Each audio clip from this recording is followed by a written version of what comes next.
So hello everyone and welcome to episode 3 of Forever Great in Conversation. It's in a completely different setting this time for reasons that I'm sure you're all aware of. The coronavirus has hit and we're not in the Forever Great studio. We're actually, or I'm in a room in my house. It's been converted to, I suppose, facilitate my daughter's learning while she's not at school. So I'm in the classroom in the Gormley household, and I'm honestly really delighted to have Amy Simpson joining us in the conversation today. Before we have a chat with Amy and say hello and get right in about this chat today, I'm just going to give you a brief bio of Amy. Amy is a qualified occupational therapist, in addition to experience and credentials in reflexology, mindfulness and hypnotherapy. She also uses and champions her own approach, breathe, believe and achieve, to enable positive outcomes. Amy currently sits on the Health and Wellbeing Advisory Board at Dumfries House, a beautiful estate in East Ayrshire, and is currently supporting both NHS and local authorities in providing wellbeing support for their teams during these exceptional times. She set up her own practice in 2016 after having 16 years health and social care experience. Amy lives in beautiful Kilmarnock with her husband and 2 children. Amy, great to have you with us. Oh, thank you very much for asking me to be here. It's lovely to be here. Lovely to have you. Tell us where you are today. Where are you? Where are you sitting in your... Today I am in my new sanctuary. This is now my working from home space. So I've tried to create a little bit of calm at home, which I love because I've got this view of my garden. It's nice and bright.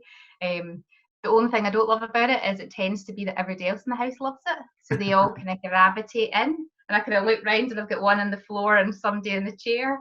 So it clearly it works. It has that nice calming effect and invites you in. Yeah, but so, to the extent that the whole family wants to go in there and enjoy it. Yeah, absolutely.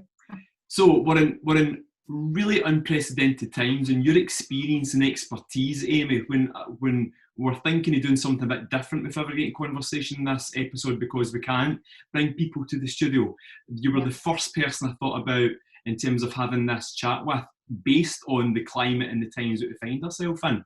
What's your kind of thoughts on where we are right now with the lockdown? And obviously we're recording this, it's Thursday, and we've just heard there that it's another 3 weeks of the lockdown. How are you coping, and what do you think in terms of summing it up of how humans are meant to engage and, I suppose, get through this crazy time that we're in?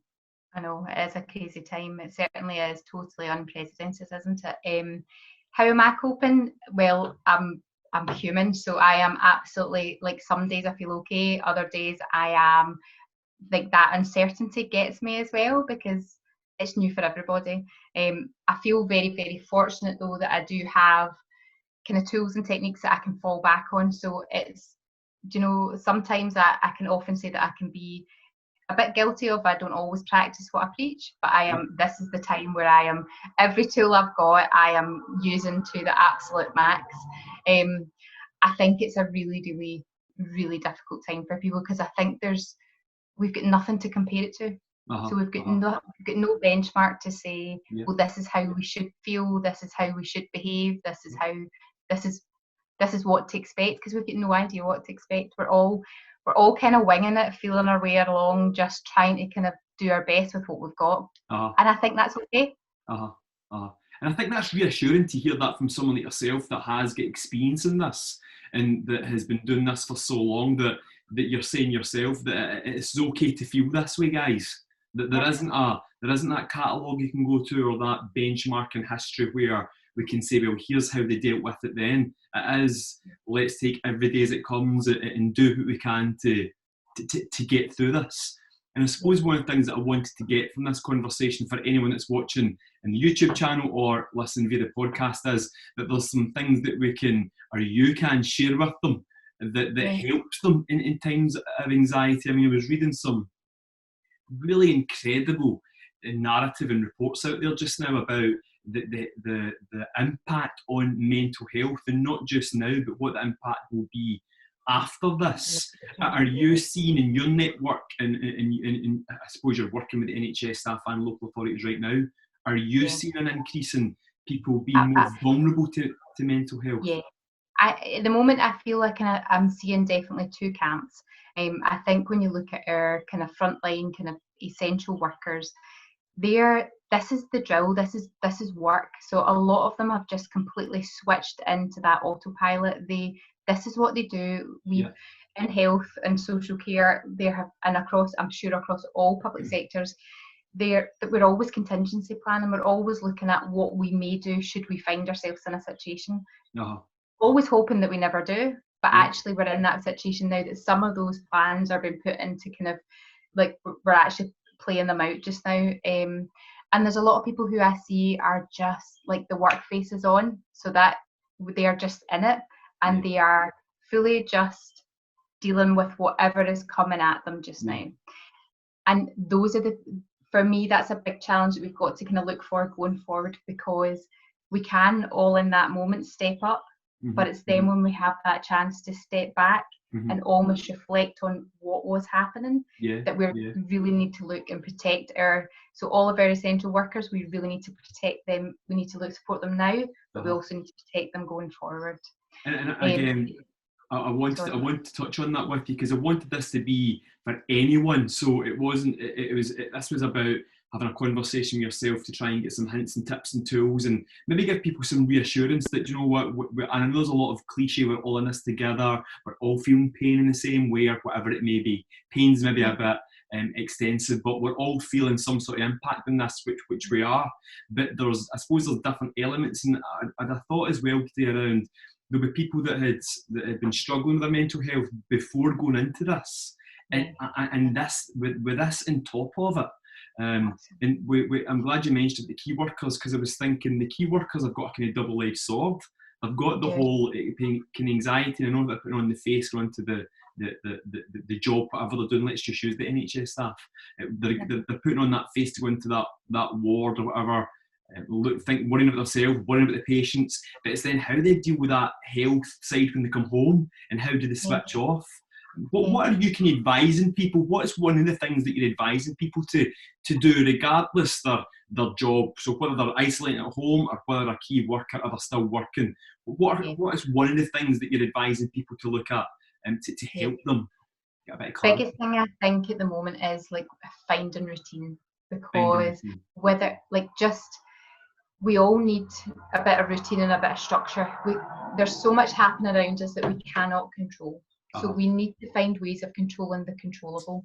And the controllable things that we have at the moment are the kind of routine things that we do day in, day out. Yeah. And those give us those kind of create those new routines, give us we know what to expect. So we kind of get up at the same time. We know the rules at the moment around that. Yes, we can go out to exercise once a day. We can go out for essential things. So building that into the day, but also looking at, what's my kind of work time going to be? With our kids, what's their time where they're going to be busy? Yep. What's my family time? Or what's the time that I'm going to choose to catch up with people?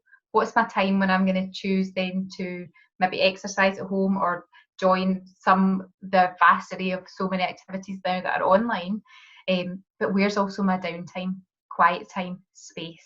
Reflection. Because see, when I was saying earlier, Frank, about the two groups, the other group I was going to say is that yes, there's a group that have gone into autopilot, but there's also a group who previously may have been struggling with their mental health, may actually not necessarily have completely been aware how much they were struggling with it. And now that we've pulled away that, I suppose, all the things that we usually use to numb, to keep us busy, that just working, socializing, just that busyness of life, having that removed away from us means that we actually have to face and recognize how we're feeling.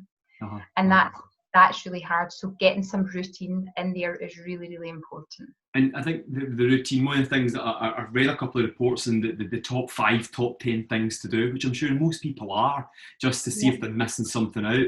And one of the key things that a lot of people are talking about, Amy, is the significance of routine. So even if your Friday afternoon was a routine coffee with a friend, you may can't go and see them in Costa or Starbucks anymore, but you could still program that time in and virtually do it. Yeah, absolutely.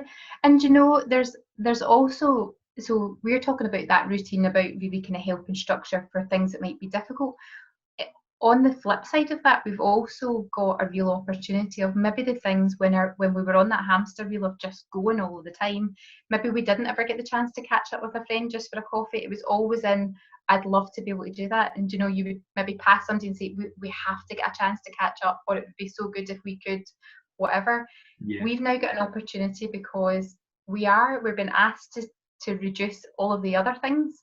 So we've got those opportunities where we can do that. So we can start to build in new things. And maybe the things that we've wanted to do for a long time, but there just hasn't been the opportunity or the time. We are now abundant in time. We have lots of time, and the beauty of that is we can really choose how we use it. What were you? So there's obviously the routine. There's the time we have within that routine to make sure we're hitting some key things. So family time, exercise, getting out the house when you can to take this half an hour or an hour stroll, getting the dog a walk, whatever it may be, catching up with friends virtually, and that kind of calming, reflection, mindfulness, meditation time, because that's really, really important as well. But I think also what's your thoughts, Amy, on not maybe feeling too pressurised to be learning something new or to constantly be thinking about being creative? Because I mean, I'm probably in that camp a bit, and I had that chat with you. People who are 100 miles an hour and that's who they are, probably are they? Do you see this? Are they struggling with this more than people who tend to have a kind of slower pace in life, which is fine? There's nothing wrong with that. Well, see, if you think about it, Frank, there is, so what the temptation might be is that we've lost that busyness of being out there, but we might just find that busyness of being here. And all we're trying to do again is totally distract ourselves from maybe how we're feeling. So, and it's not that that's necessarily bad, but it's just maybe recognising what's underneath that. See if it's because actually the drive to do it is, I've actually got all of this time and I'm really excited to do it. Absolutely. But see if it's coming from a place of, I'm so scared of it and I feel so out of control around what's happening just now, that it's kind of like her version of giving it la la la, this is not happening type thing. That's when we just get busy. So it's a very, very fine balance, and it's just maybe recognising if I wake up to tomorrow and I all of a sudden have a list of a million things that I in my head I'm saying I need to do this today, there's a good possibility of that drive to do that is because actually what I'm feeling today is I'm struggling just with the situation. So my sense of trying not to kind of maybe to almost I always talk to people about, we all get very good at outrunning those difficult feelings. We just try and go faster than they are there. So we kind of, if I go fast, I can't think about you. If I go fast, I can't feel that horrible feeling. And we can still do that at home. We can still do that with trying to do a million things. But again, I think it's a valid point to touch on there as well around when you had, for anyone who, and one of the things that I read in the BBC News actually today in a report I've done about mental health, and the kind of extract that I got from it was about that there's going to be a profound effect on everyone's mental health going during this and also afterwards. For people who, and we've all got mental health, we've all engaged that this whole, it's only certain people, it's part of who we are, it's part of our DNA. And one of the things that they spoke about was about that this feeling of anxiety and just feeling anxious. And that was okay, and remember, feeling anxious is part of who we are. What would you say are the signs? Because I mean, I think maybe people make assumptions, or do people know when they're feeling anxious? Do people relate? Do people relate, or do people just go, "Oh, I'm just feeling this way"? What are the signs of feeling anxious? And I know people maybe watch this, listen to this, going, "I know when I'm anxious," but what are the kind of clinical or things that your body should feel when you're feeling anxious? I think it's a really good point, because I'm not always convinced that people do know when they recognise the symptoms. Yeah. So if we think about them in two, so if you think about physical symptoms that people notice, then people will often maybe notice like a tension headache. So headaches are really common, anxiety, neck or shoulder pain, because we tend to just tense up. Maybe like jaw pain as well is another one. The classic one of like that sense of your heart racing, or that heaviness in your chest, or that sense of feeling like I can't get a breath, or there's something stuck in my throat. The kind of classic kind of tummy, kind of just like a nervous stomach, or that knot in your stomach, or an agitated, like a kind of almost feeling a bit shaky or a bit agitated, or even a little bit lightheaded. And nervous, Now, like a nerve feeling, nervy on edge. yeah, and it's just, so I always describe it to people as, see, really our bodies are hardwired for survival. Our mind will do everything to keep us safe. So it goes into what a really natural response called fight or flight. It believes we're in danger. It thinks we needs to prepare us to run away, or to be strong to fight off whatever's there. So if you think about it, really the heart's just the pump. So the heart is thinking, okay, how do I get blood, which is the fuel for the body, round the body as fast as I can? And it sends it to our big muscles, it sends it to our arms, it sends it to our legs. So our muscles are basically pumped to run. So they have all this kind of energy, like just like waiting to be unleashed. And if we had something to run away from, that would be wonderful, and we would use it up. The challenge is the mind doesn't know whether it's a real thing that's happening right now, or if it's simply a thought. And it will respond in exactly the same way. So there's a differentiate, there's is this happening to me right now, or is my mind overthinking something? Yeah. Right. The classic one is for people is often when people go to, like, if you're busy during the day, that's fine, you can kind of be distracted from it.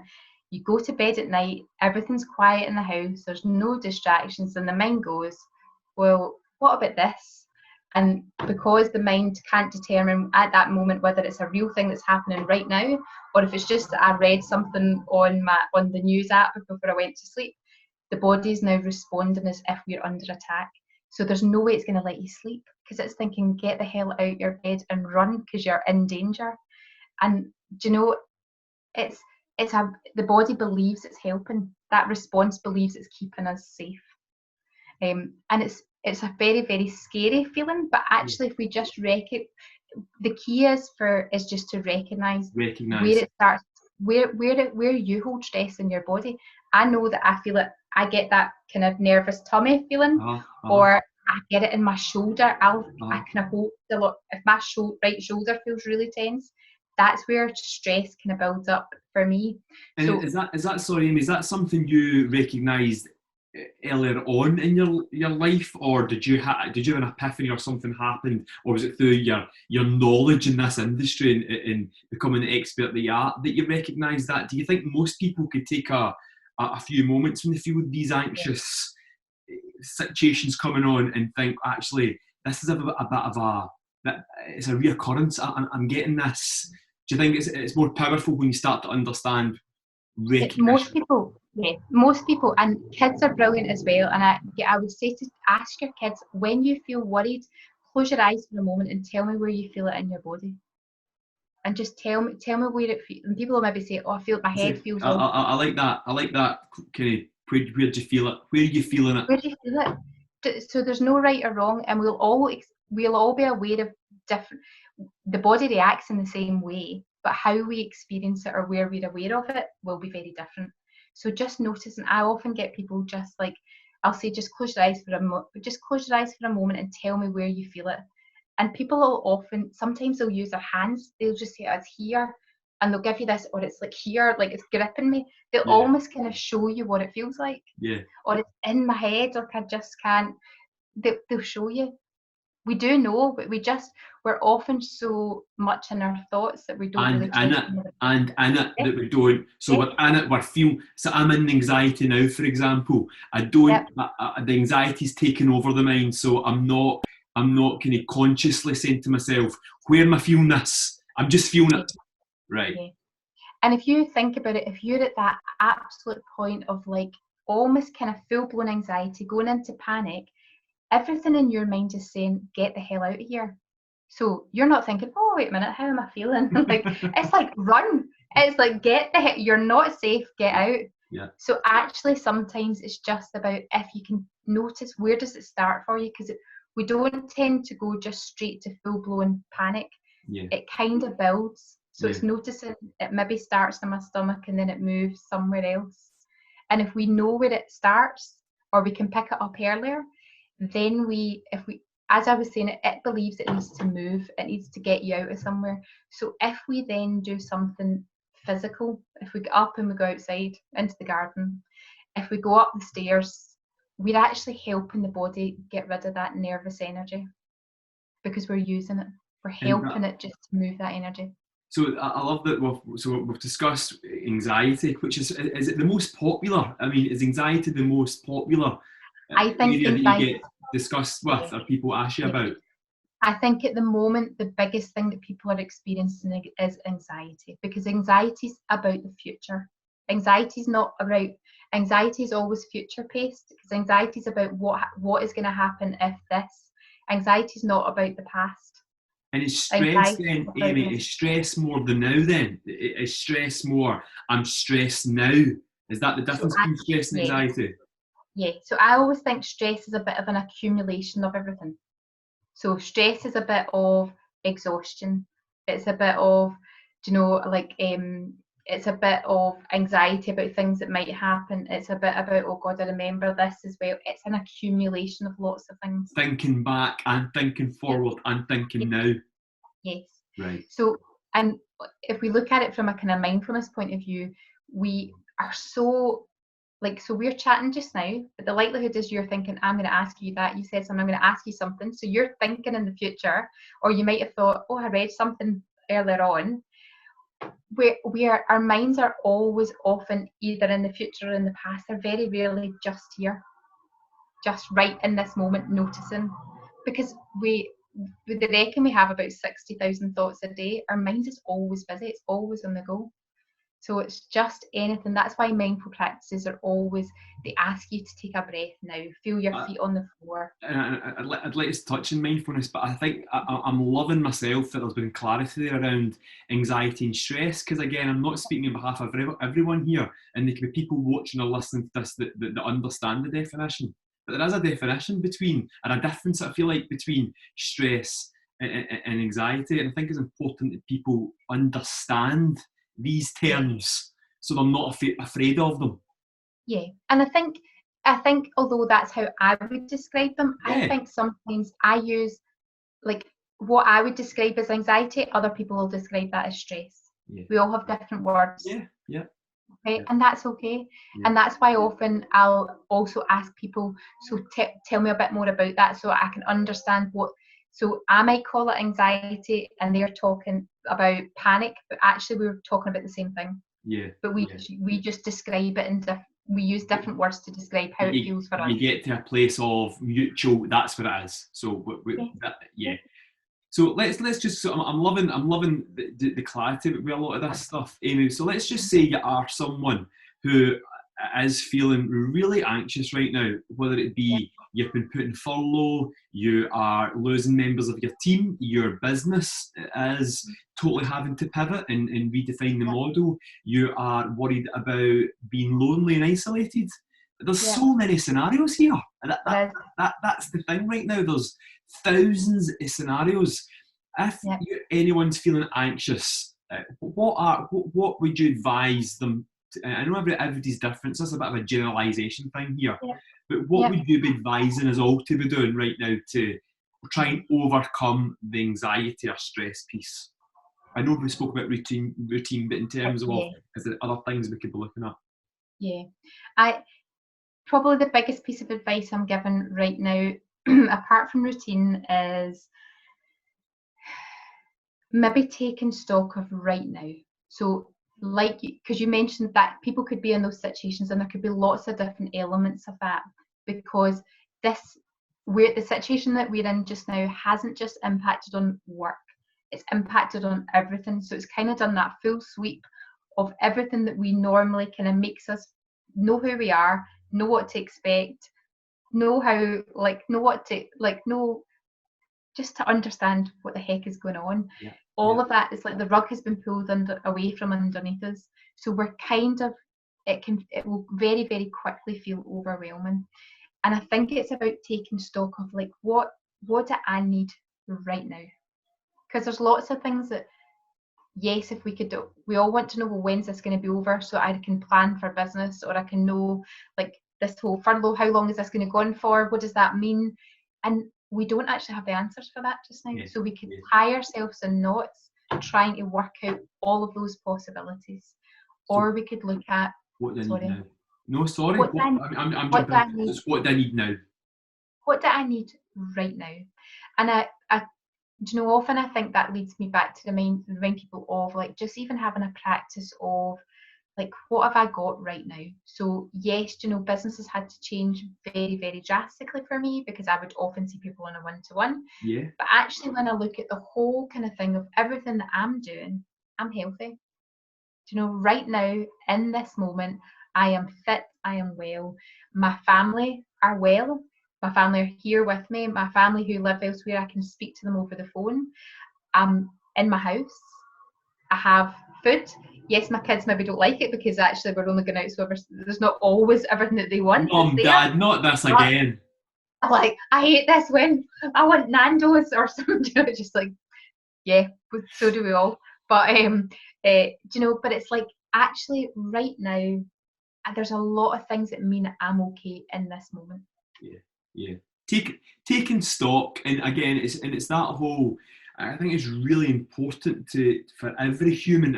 For me, I think right now is really about humanity, on coming back to what a human needs to survive. And I know that's a really simplistic way to look at it, but if you've got a home, if you've got your family, if you've got your food, if you've got a home, a bed to sleep in, and food, and your health. Yeah, you're a very wealthy person. I'll be the core things, and everything else above that we have built up and put pressure on ourselves over the years to become more, obviously, commercial and money driven, and ambitions, which are all good in their own right as well. But in times like this, it's taking stock, being in the moment. And I love that whole, what do I need now? It's what I need now. And it's remembering that actually, as humans, like, we are hardwired for connection. So it's, even if we are, you know, if you're somebody who is on their own at home, it's remembering that yes, you might be at home alone, but you're not alone. There are people out there, there's your friends, your family, there's loads of different organizations as well that you can speak to. We don't need to have, I think we've all got very used to, like I was saying about, you know, we flick the work face on, and we flick the face on, and yes, we're getting better about talking about our mental health, but we all hide behind that bullshit word of fine. Do you know? Absolutely. We do, and I don't think it's conscious. I think we're just at that pace of life. People say, "How are you?" and we're like, "Oh, fine." And we've not even given ourselves a moment to consider how am I? Yeah. And because we've been so good at saying, you know, oh, I'm fine, and we portray stuff that looks like we're always fine, then if I'm really struggling, and if I think all of my friends, well, they'll never feel like that, they'll never worry, the likelihood of me picking up the phone to say, I'm actually really scared today, I'm scared, I don't know what to do. Yeah. So I think the more showing vulnerability, and I think that's where we're seeing a lot of right now. And again, it's not been scared to show vulnerability, and it's getting over the ego. Yeah, absolutely, because we are all vulnerable, actually, like, and it's I suppose it's also remembering that I can not be okay just now. Yeah. And I can tell somebody I'm not okay. I'm not necessarily looking for them to do anything about it. Yeah. I don't need them to do anything. I actually just need to say, do you know what? You just need to know. It comes back to what you're saying, though, and practice what you preach. You just need to recognise your feeling and how you're feeling, and that's okay. And do you think we've programmed ourselves over the years, though, that when a friend or a member of a family would say, I'm not feeling particularly well today, I'm not feeling myself today, that the person that's receiving that from the individual. So if I'm saying that to yourself, for example, Yeah. Amy, I'm not feeling particularly great today, that it heightens the anxiety of the person that shared that because they've let that go, and then the other person's thinking, God, are they okay? Are they needing help? And before you know it, something that's just somebody saying, oh, I'm not feeling particularly great today, it's a big deal. I'm making sense. I think you're totally making sense. I think it triggers two things. One, that either the person thinks, because we have this belief that we need to be happy all the time or calm, and happiness is in the same way that anxiety is an emotion, happiness is an emotion. It comes and it goes. So, none of us are happy all of the time. None of us are relaxed all of the time. We always, like, emotions, there are no good or bad emotions. There are no right or wrong ways that we should feel. All emotions are temporary. They come and they go. So actually, this horrible feeling of anxiety is a temporary emotion just now, but it will go. And actually, it will go quicker if we acknowledge, oh my God, see, right now I feel, we're not trying to run away from it, because it's just going to follow us and try and catch us. If we just kind of almost recognize, like, even, and there's two really nice words that I use in a technique called emotional freedom technique, and they are even though.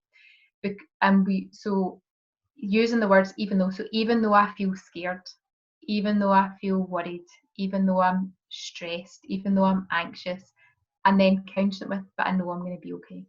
Or I know it's going to pass. Because what we're doing at that moment is we're acknowledging how I feel right now. So again, it comes back to this whole, it feels that it's what I'm getting from this a lot is about recognising it yourself, and even going to a quiet place or your back kitchen or to your toilet and calling it out yourself. Would you encourage people to talk aloud? Like talk. Yeah, absolutely. If you can't say it to someone else, call it out yourself. Look, here's how I'm feeling right now. Even journaling is a wonderful tool. Like, see if just empty your head, not to read it, not to go back and read over it, but just see if you're just like if your mind is just absolutely loaded with information, just grab a bit of paper, grab a journal, just empty your mind, just to almost give it a place to kind of go. I love it. Let's talk quickly, Amy, about mindfulness. Okay. And the moment thing, allowing yourself to be in the moment, allowing yourself to enjoy this time. I've got one of my good friends who knows me very well and knows, and I've been very open and honest to people. I was open to yourself before we came on to do this around that I'm finding it hard. I'm not someone that particularly enjoys working from home. My home's my home. I like to come home after my work, and my home's my home to be with my wife, my family, my dog.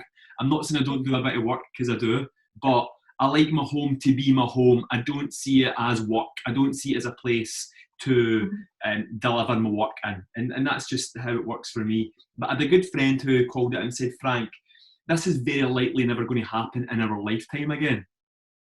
So you absolutely take from that as kind of enjoy it in a way. Enjoy it. So from a mindfulness point of view, how can people allow themselves to think about being in the moment? What is it you need to do again? Is it recognition again? It's like, so there's a couple of wee kind of simple tools that help us bring us into the moment, and probably the easiest one that I like to share with people is the 5 4 3 2 1, and it's 5 4 3 2 1.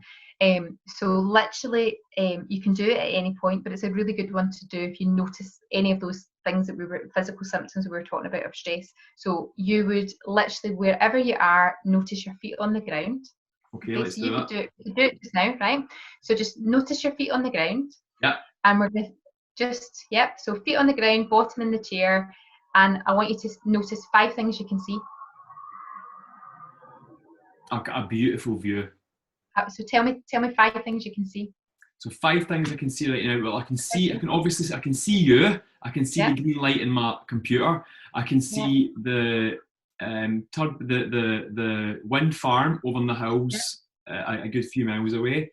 I can see a beautiful sunset about to appear. I can see the peak of Goat Fell. I can see just a flow of beautiful green Ayrshire field. Is that me at 5? You're way past 5. Yeah, yeah. So 4 things you can hear. That air feeling, that air noise, that just nice air. I can hear a light wind. I can obviously hear myself speaking. I can hear the clock. Yep, yep. There's your 4. 3 things that you can touch that immediately, like just where you, without moving. 3 things that you can touch. My pencil. Yep. My face. Yep.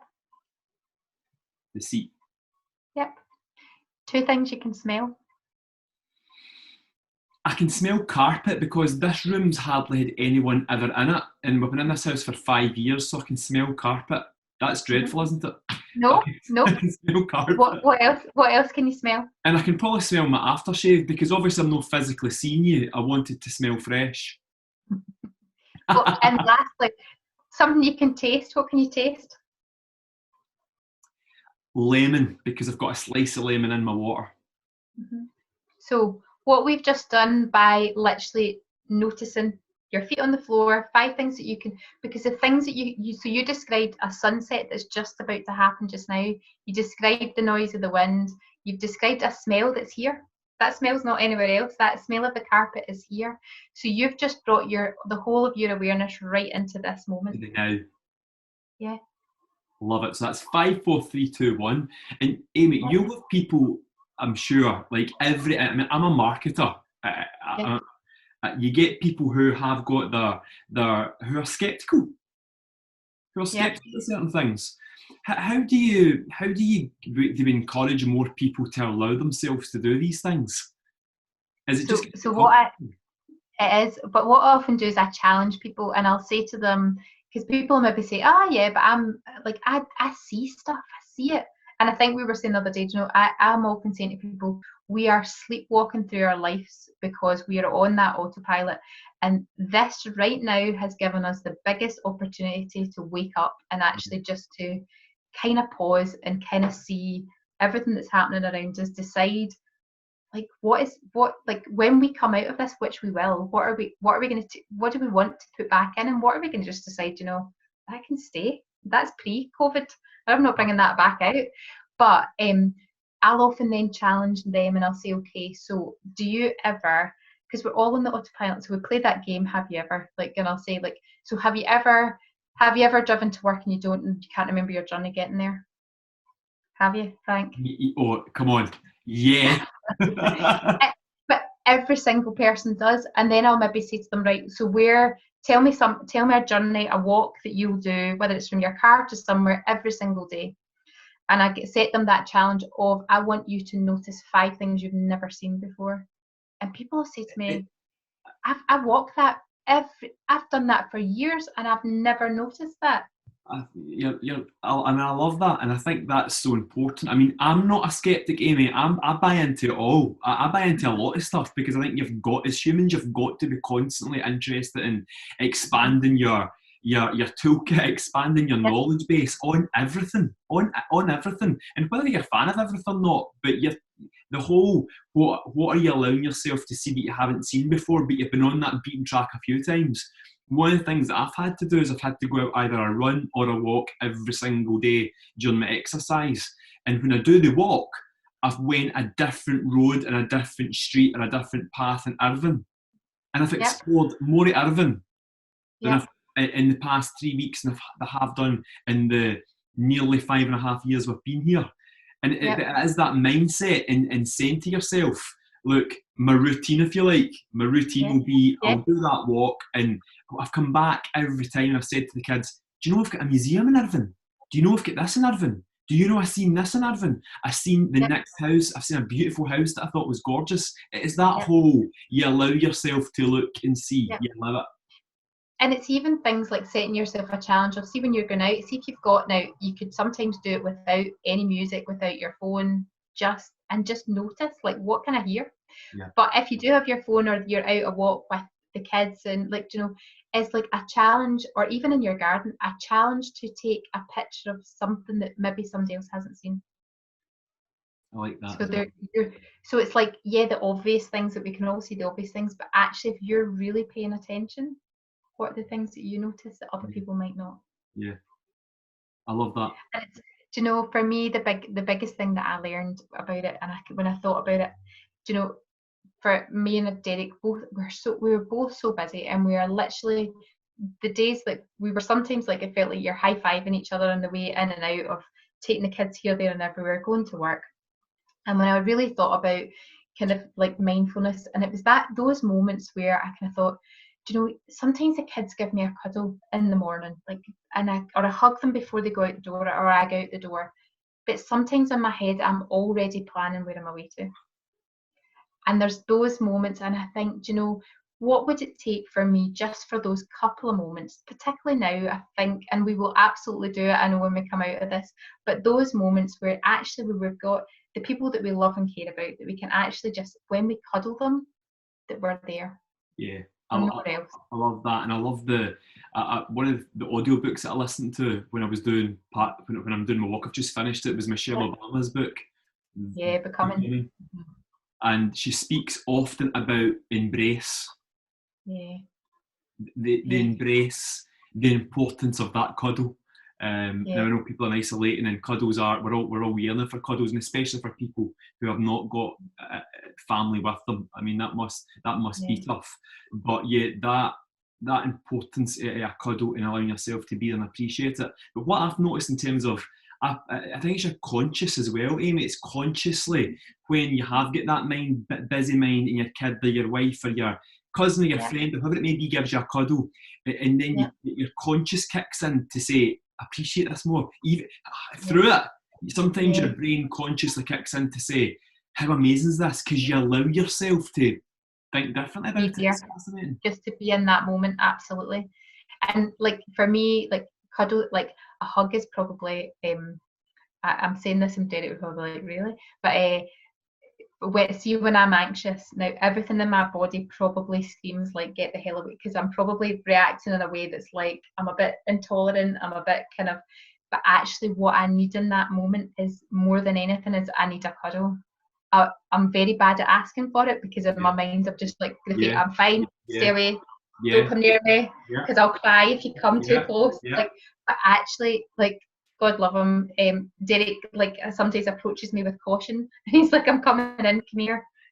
And that's and it's just that ability to know that actually sometimes that's what we all need. We just need somebody to give us, not to say anything. Again, I think that's so important for people to understand, that getting it off where you write it down in a book, like you're saying, journal, taking the notes, giving your mind, clearing your mind, getting a cuddle from someone you know and you trust, and being able to have a conversation with them about how you feel.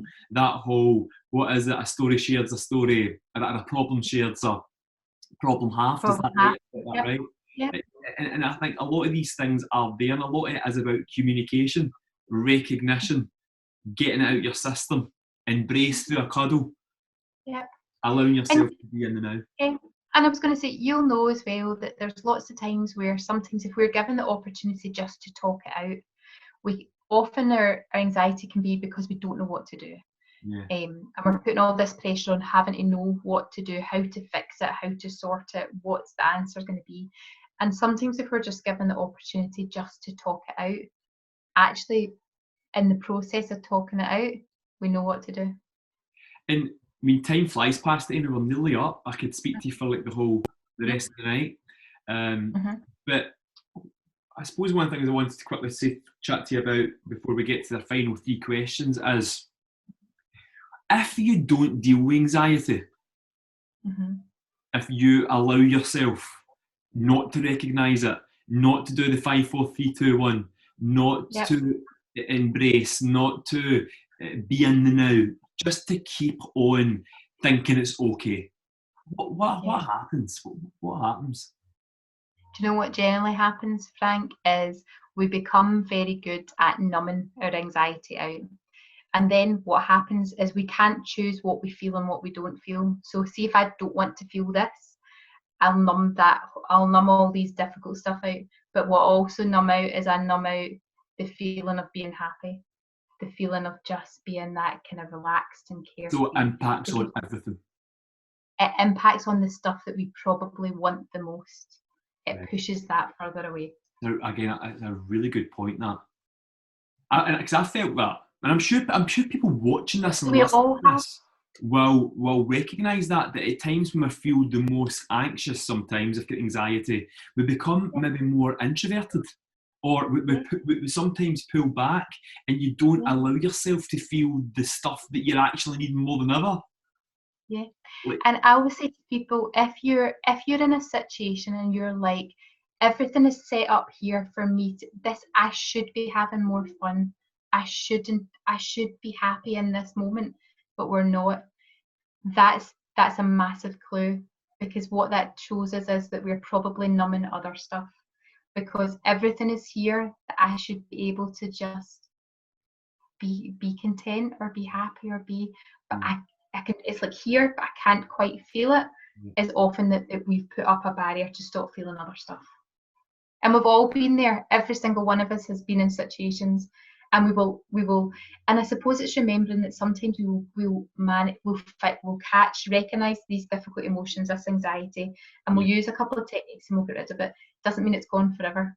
Yeah. Do you know, life is like this, and we just need to learn to ride it, and we need to know in the moments where it's a bit overwhelming, like just now, we've got tools and techniques that we can go to, and there are kind of, like, I love that, do you know, that like put your own oxygen mask on first, because we are no use to anybody if we are out of control. That though is an analogy here. Yep. It's a good example, but I think that what it's the same in every sector and every industry. It's just part of humanity is that how many people, for example, we're talking about health and wellness in gym and food and routine, that you start eating really well and then you stop it, but you know that you need to go, you know that when you're maybe putting on weight again, you're not happy with how you're feeling or whatever, you need to go back and do it. And I suppose these techniques are the same. It's going to happen. You're going to feel anxious again. It's just knowing the toolkit to use, recognise who you are, recognise where you feel the pain, recognise the toolkits that you can do, that you mentioned yourself, the 5, 4, 3, 2, 1, the routine, the time, the journal, the clearing your mind, allowing yourself to be in the now. It's about recognising all that, isn't it? It's recognition. Yeah, and I think that's when you look at anything like meditation, mindfulness, yoga, like any of that, we talk about a practice, journaling, a practice, everything's a practice, because it's not a one hit. We have to build it in as part of that habit. It's part of what we do every day that keeps us well in the mind, in the body. Keeps us well. Yeah, it's not a fad. It's not just I'll do this 3 times and that's me sorted. Tick, done. I'm now calm. No. I'm now calm forever. No, that's me. I've done that course. I'm calm. That's it. But no. One wee thing before we go into the 3 forever great conversation questions, Amy, is there any kind of resources out there you would advise people to go and look at? Is there any great websites that you would recommend? I know we'll share your website and your Instagram and things, because you're really proactive on there, but is there a good couple of websites, and I'm putting you in the spot here, but is there any resources you would say to go and look at? So the thing that I probably direct people to the most, there's things like the Mind's website's a really good one, but I think most people are all on their phones. There's an amazing app called Insight Timer, and it's got Insight Timer, and it's free, and I love it because it's free. So it's got loads of stuff for kids on it around helping them with anxiety. It's got loads of tools and techniques for helping you sleep. It's got loads around like talks that you can listen to around different kind of happiness and how to kind of find purpose in life. It's got literally everything that you can imagine.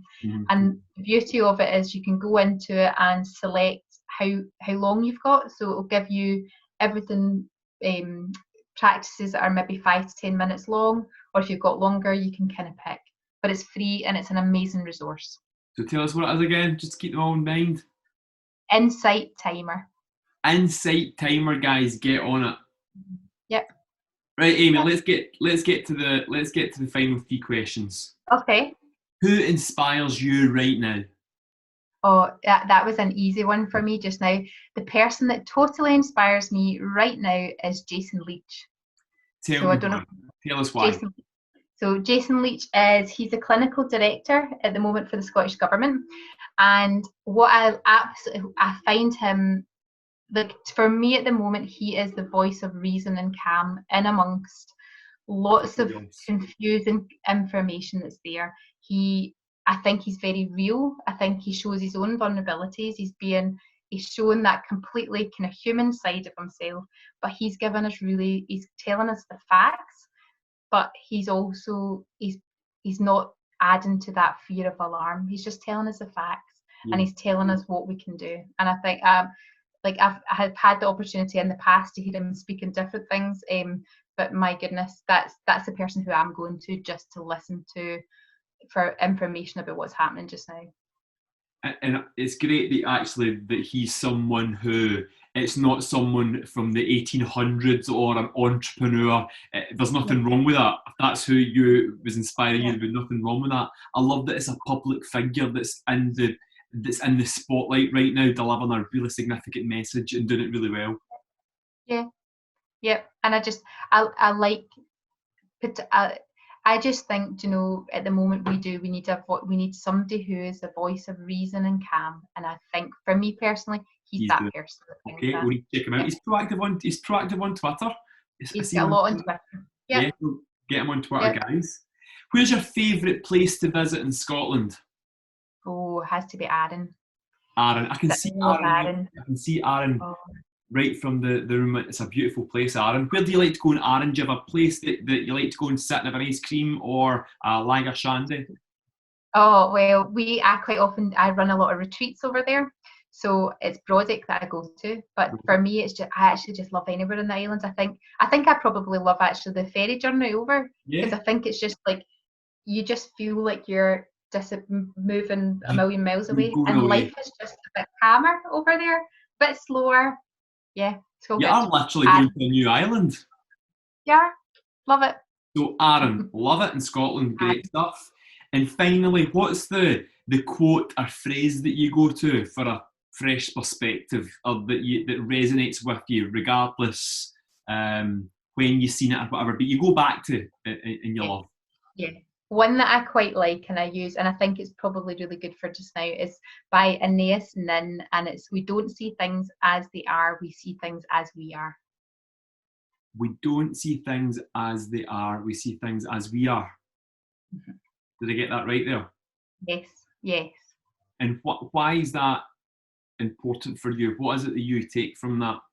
So for me, the reminder in that is so we've been talking about anxiety. So if I am anxious, how I perceive things or my interpretation of what's happening right now, I see it through that lens of anxiety.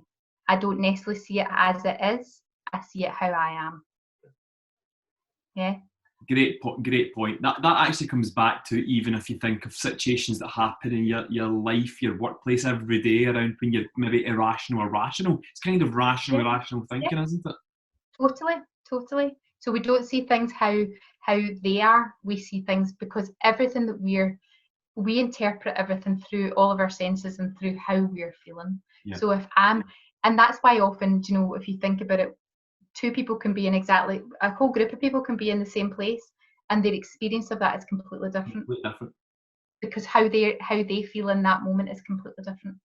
So it's just a reminder, if I'm totally pissed off, or I'm thinking somebody's just driving me crazy, or if I'm thinking, oh my God, this is so scary, it's possibly not that situation or that person. It's actually maybe just how I'm feeling. Yeah. It's nothing. It's actually got nothing to do with them. It's me. It's you.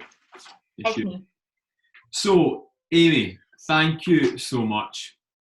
Oh, you're very welcome. You're a superstar. You've calmed me even just during this conversation. You've got me excited, because I think what we've done with this is, or what you've done with this is, you've provided clarity. And I think that what I wanted to get from this for people that tune in and watch is to give people a bit of peace of mind, clarity, understanding that we all feel these things. And some of us, let's be honest, are more open and honest about we feel these things. We don't hide away from it. And I would like to think that as humans and as Scottish folk, that we allow ourselves to show that vulnerability and not I'm this, I'm that, I'm okay, I'm a strong person. I'm a strong person, but I'm also vulnerable, and we all feel this right now, and that's okay. Yeah, absolutely. Absolutely. It is okay. And there is not one single person that doesn't feel this. Yeah, yeah. No, So we are all in this together. Every single one of us, whether we're choosing to show it or not, every single one of us is feeling our own emotions around it. and So what a great few words to finish off with. We're in this together. Great way to finish off, in it together. And I think it's nearly time for the NHS clap, so will we just do an NHS clap for them? This is for the NHS. Thank you, and to every key worker that's doing all of our key workers. Yeah. The communities. Amy, thank you so much. You're so welcome. Well, folks, that's it for Forever Great in Conversation episode 3. Thank you so much to the amazing Amy Simpson. We'll share links to her website and social media in the description. And please share this. I think it's such an important message, and Amy shared some great techniques and areas for us to think about.